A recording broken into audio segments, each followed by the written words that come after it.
Welcome to our Rolling Strong video library, a series designed to help you maintain a better life on the road. Strong Family, Coach Sergio here once again. Today we're going to be talking about exercise and the summer heat, right? How it affects our body. So summer's in full effect, and due to some unforeseen conditions, most of us are forced to work out outside. Typically, this isn't a bad thing, but in some states, the temperatures go over 100 degrees. And working out in extreme heat can cause some serious effects and can be very dangerous to our bodies if we're not prepared and prepped right for the actual exercise. There are some studies that say that exercise in extreme heat can be very beneficial, but we want to do is take the most precaution that we possibly can to make sure that we're staying safe and making sure that we get the best workout, whether it be indoors or outdoors, but making sure that we're in a safe environment at all times. So the key thing here is prepping leading up to the actual workout and taking precautions while watching out for signals that something may be wrong. When in doubt, always listen to your body. Your body's going to tell you exactly what you need to do. So how heat affects the body when exercising is it adds additional stress to the body because it's figuring out a way to keep your internal core body temperature down and low. So it keeps it nice and at a safe level. If at any time the stress becomes too much, it increases the core body temperature too much, and what happens is you're facing a possibility of getting a serious heat-related illness, amongst other things. Under normal conditions, what your body typically does is it starts circulating more blood to the skin, and it helps you keep it cool, right? So this leaves less blood circulating into the muscles, which causes your heart rate to increase. Now, if you add the effect of hot weather or humidity to this, the sweat does not evaporate enough or quickly enough, and what happens is now it actually increases your core temperature even more, so increases the possibility of one of those heat-related illnesses. So when we're talking about heat-related illness, there's a huge spectrum, right? And there's a lot of symptoms that we can look out for, ranging from very mild to very severe. So a couple of things to look out for are like muscle cramps, nausea, vomiting, weakness, fatigue, headache, excessive sweating, dizziness or lightheadedness, confusion, irritability, low blood pressure, increased heart rate, and sometimes even like visual impairment. So if you start experiencing one of these or many of these, this is a sign that your body's telling you to stop what you're doing immediately, find shade, decrease your core temperature, and hydrate immediately. Make sure if you start feeling any of these things, make sure to hydrate, and hopefully there's somebody around you that can help you out, right? Because you always want to be under supervision if these things start arising. So a list of health-related or heat-related illnesses that can be caused while exercising under extreme stress or heat go as heat cramps, right? Will be the most mild, sometimes called exercise-associated muscle cramps. And this is caused by dehydration, right? We just need to make sure that we are constantly hydrated. It's one of the things that we need to do no matter if we're exercising under extreme heat or just a normal day. Always got to be hydrated, because then if not, you'll experience muscle cramps regardless. Associated collapse. So essentially what happens is lightheaded and start feeling a little faint, and typically after a hard workout session, especially in the heat, what happens if you slow down too fast and you completely stop, say after a long run, sometimes what happens is these athletes or you might just collapse.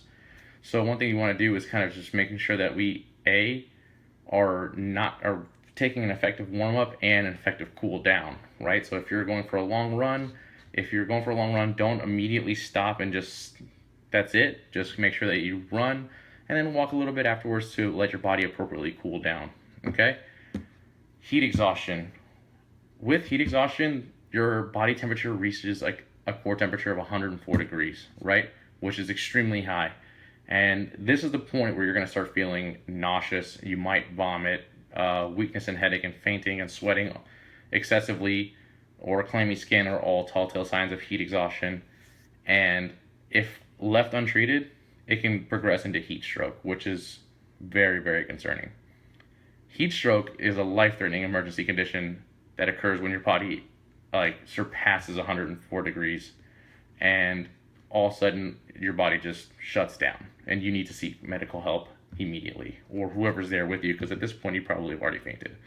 So make sure that you are staying at a good level, and obviously, once again, properly hydrated. So the key things here, like I said, I mentioned before, are making sure that you're prepped and primed and ready for exercise during this heat, right? So we just want to pay attention to all the signals and signs, and if something may be happening, just make sure that you're prepped and ready to go. Essentially, be prepared and make sure that heat-related illness doesn't happen is watch for temperature, right? If the temperatures are getting too high, probably just stay inside that day. Work out at a gym, work out somewhere indoors. Maybe just kind of skip the outdoor workout, like under a risk that you don't need to take, right? Get acclimated. Don't just go outside and think that it's going to be totally okay and your body's going to be just fine working out in that under that stress if you haven't done it for a while. So if you want to start working out outside during the summer, slowly but surely build it up. Like, take 2 weeks prior, just a couple minutes outside each day, more, we're progressing to getting the whole workout outside. That way your body gets acclimated to being under such stress in the heat. Know your fitness level, right? If you're going to go outside on a day where it's extremely hot and typically, you don't run 3 miles, maybe this wouldn't be the day for you to try to run 3 miles. Stick to what you're used to, and that way, even with the added heat, the stress levels are going to be higher, and you're still going to work a little bit harder. Don't try to push your body and overexert yourself to a potential a heat-related illness. I can't stress this enough. Drink plenty of fluids. Hydrate. Prior to, days before, during. If you're going to exercise a lot, this is when you're going to want to drink like a Gatorade or any sports drink that's electrolyte infused, making sure that your body's replenished with the salts and the potassium that you lost, because this is what's going to help replenish your body. Those carbohydrates are going to help replenish your body more, and it's going to help hydrate. Dress appropriately. In the hot sun, don't wear compression clothes, right? Because that's going to essentially make your body a lot hotter, right? It increases your core temperature even more because it's retaining all that heat. Wear like baggy clothes. That way it allows to like ventilate a little bit more, and that way you don't get overheated too quickly. Also, avoid midday sun. Like, if you're in one of those states that hits 104 like me in Texas, probably not the best time to work out is going to be like at that 1 o'clock p.m. time, because it's going to be the hottest point of the day. Try to go early in the morning or later at night in the evening. That way when it's a little bit cooler, not necessarily in the triple digits, so that way essentially you can avoid that as well. And then, like, if you know that you're going to go outside and work out and you're going to be exposed to these conditions, make sure that you have your cell phone on you. Make sure that you let somebody know that you're outside working out. And not saying that there's going to be anything happening, but there's a potential, or maybe if they don't hear from you in a little while, to maybe call you and have be on standby just in case. So by no means am I not saying go outside and enjoy the summer. Exercise, do it, have lots of fun. Just be careful. Thanks. Look to more Rolling Strong videos providing insights and tips dedicated to a healthier life on the road.